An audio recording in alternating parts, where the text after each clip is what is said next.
Welcome to 13. Let's go. All right, you guys. I hope we get all this in today because this is a mouthful. So, gig legislation.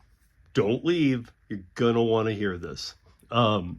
So I broke things down into some styles. There are two main styles going around right now in states that are passing legislation. And then there's what happened in Colorado.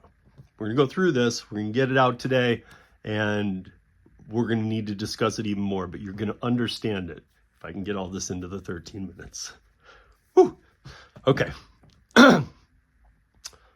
California, New York, Washington State, Minnesota.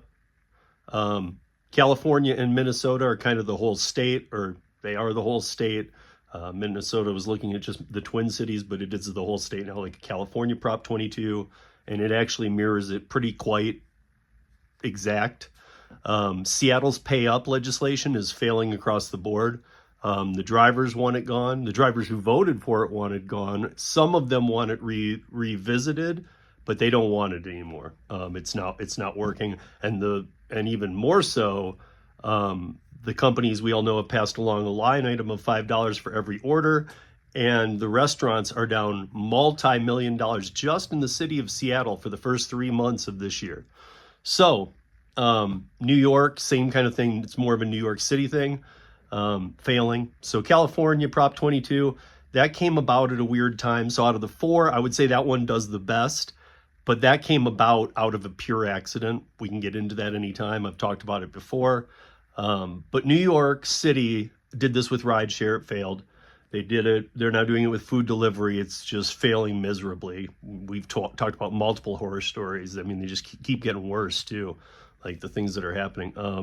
Seattle failing. It needs to go or be revisited. And everybody, even on the city council who voted for it, even all of them agree either it's gone or it's completely revamped because it's just not working. They're losing the restaurants money.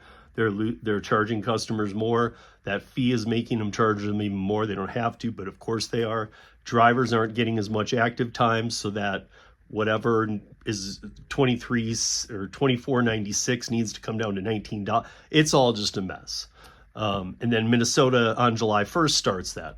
So they all have the way, what they all kind of do is in their own interpretive models, they all pay you for your time. I mean, California pays you for the active time of 120% of minimum wage under Prop 22.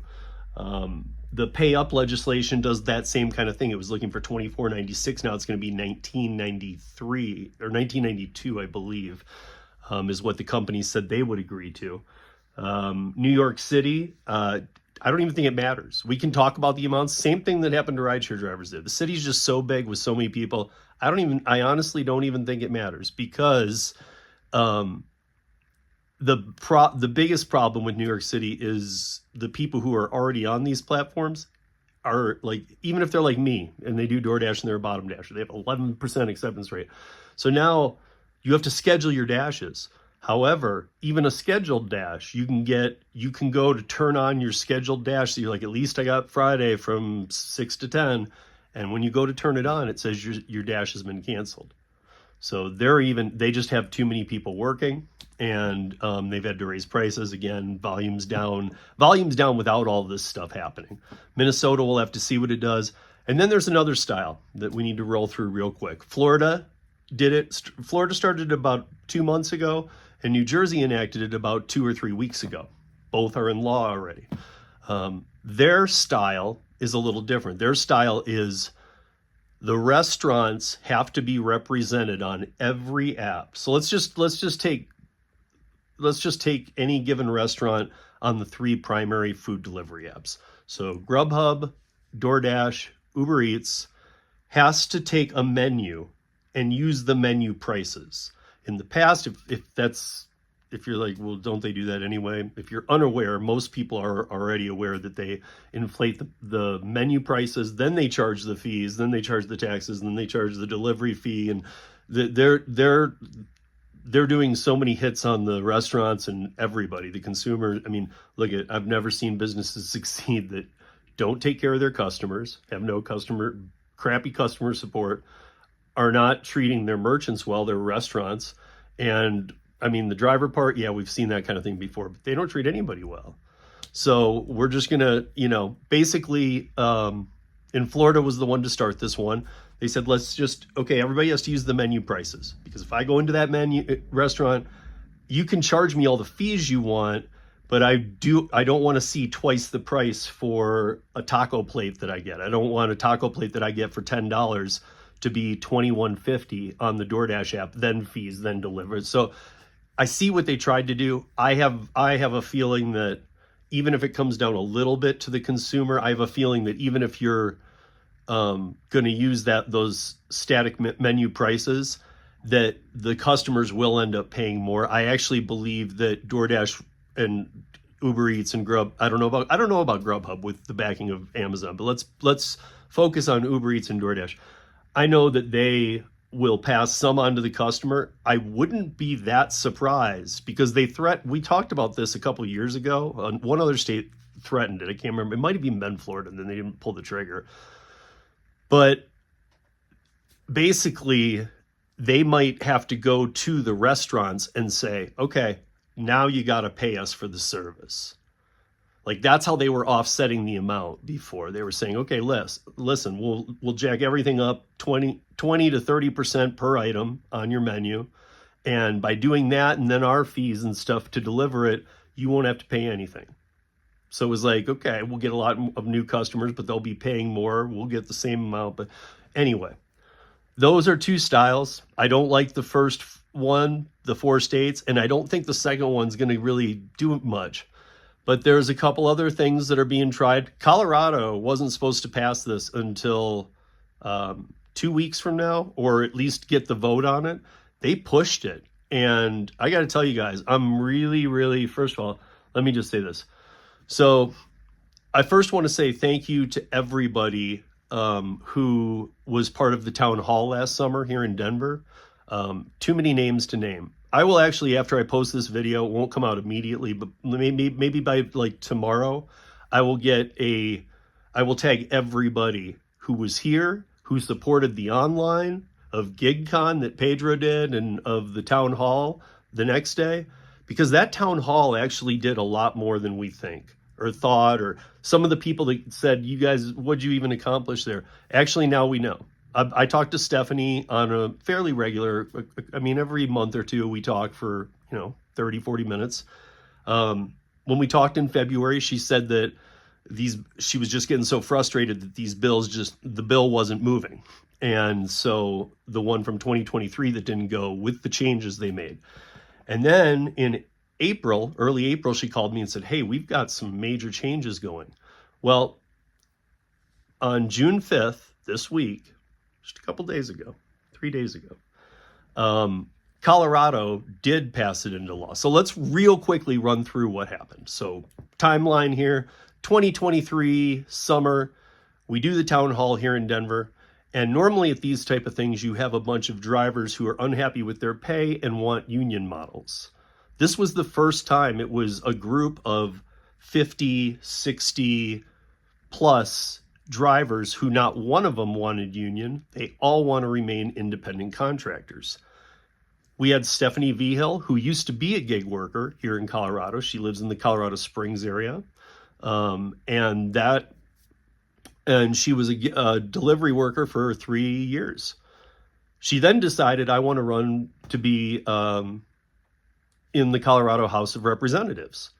And so she did, in a very tough district, and she won. I've known Stephanie since she was running. I've known her when she got elected, and I've known her since then. I've watched her grow. She is extremely smart. She's up to date with a lot of this. She's all over the map with how she feels about certain things. So I kind of love that, because that's how I am too. I vote on issues, not people. But it's really cool, because in 2023, when we did the town hall, the bill was called SB 23098. So Senate Bill 23 for 2023-098.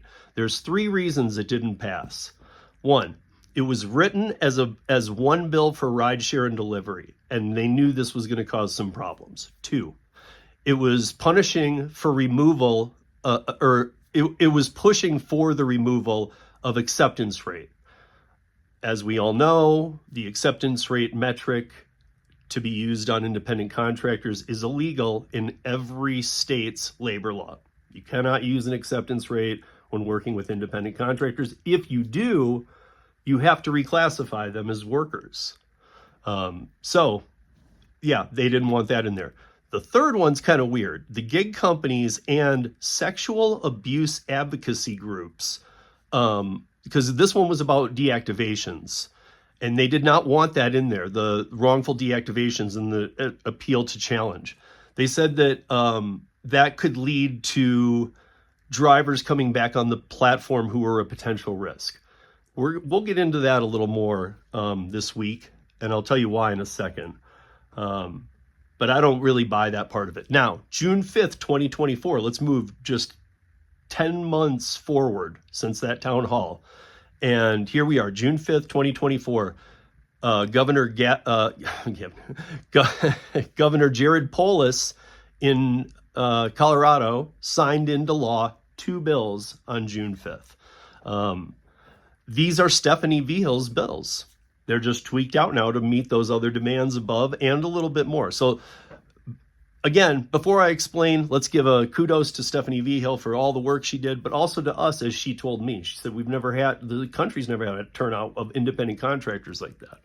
So how the two new separate Colorado laws work. SB 24075, that's the new law in Colorado. Transportation Network Transparency Bill requires rideshare companies show drivers and passengers how much driver and how much companies made, broke down into line items. So the customer sees it and the driver sees it. Also, that the drivers are shown complete transparency of pickup and drop-off locations and the complete pay before the driver accepts. Last, driver deactivations. This is covered. The new language says that the state will certify a driver support organization. So instead of it being the state, they will certify one. Now, for the food delivery side, House Bill 241129, Protection for Delivery Network Company Drivers Bill. Okay, guys, requires delivery companies show drivers and customers how much the driver and how much the company's made, same as the rideshare one. All delivery drivers will be given 60 seconds to decide on all platforms if it makes sense to them and they want it or not. And the delivery apps must now also provide an internal challenge deactivation button if you are deactivated, and you will go to the same driver support organization group. This week, we have Stephanie Vihil on the podcast, and we will be talking about this at much more length. That's 13 minutes of gig news in just over 13 minutes. Oh, peace, y'all.